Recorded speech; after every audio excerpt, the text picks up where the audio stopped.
जी तो बीबी पाक दामन के दरबार के सामने हम मौजूद हैं। अस्सलाम वालेकुम सर। अस्सलाम वालेकुम सर। वालेकुम सलाम। बाबा जी क्या हाल है आपका? ठीक है खैर है। बाबा जी क्या नाम है आपका? जुल्फकार। बाबा जी कितनी देर से आप कितने अरसे से यहाँ मौजूद है बीबी पाक दामन? 20 साल दे। 20 साल से इधर ही? हाँ जी, जुमेरात आवेगा।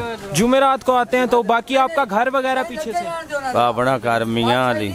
मियाँ वाली से आप इधर आए हो? नहीं, मियाँ अली ये मियाँ वाली नहीं, जिले शेखपुरे से। अच्छा, जिला शेखुपुरा में। तो इधर से आप उधर चले जाते हैं और फिर जुमेरात को इधर आते हैं? हाँ, जुमेरात आते हैं। जो हर जुमेरात की हाजिरी? हर जुमेरात। तो क्या समझते हैं कि यहाँ पे बैठने का लोगों का और यहाँ आके सलाम करने का और ये सब क्या मकसद है? कोई किसी दियां पुत्रा आसा मुरादा पूरियां होंदियां ने। कोई औलाद वास्ते होंदा है, कोई दौलत वास्ते होंदा है, कोई अपनी बीमारी वास्ते होंदा है, ये सारी बीमारी दूर करे। तो बाबा जी ये जो इतना बड़ा दरबार बनाया गया, 20 साल से आप यहाँ पे मौजूद हैं, तो आप क्या समझते हैं कि ये दरबार को गिरा के फिर दोबारा तामीर करने का क्या मकसद? नहीं, दरबार पहला छोटा सी, गिराया गुराया कोई नहीं। हुण ये वड्डा हुण ही बनन लगा, पहला छोटा सी वो बनया अंदर वेख्या नहीं जे। अच्छा, और ये गिराया कोई नहीं, वो छोटा पहले डंग छोटा सी।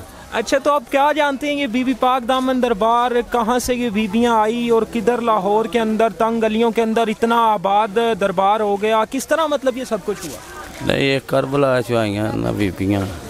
करबला से किस तरह मतलब कहाँ से सफ़र करके करबला किधर, लाहौर किधर, और उसके अंदर तंग गलियों में बीबी पाक दामन? नहीं, वो तंग को नहीं सन, उदो सारा जंगल ही पिया सी। अच्छा, तो ये दरबार के अंदर नमाज का सिलसिला भी होता है? हाँ जी, बाजमात।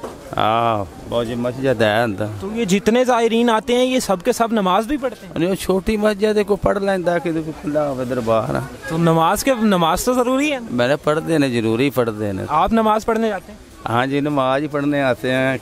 तो नमाज पढ़ना तो ज़रूरी है? हाँ, जरूरी जरूरी। तो ये जो ज़ायरीन है इनको लोग नहीं कहते कि आओ नमाज की तरफ, नमाज ज़रूरी है?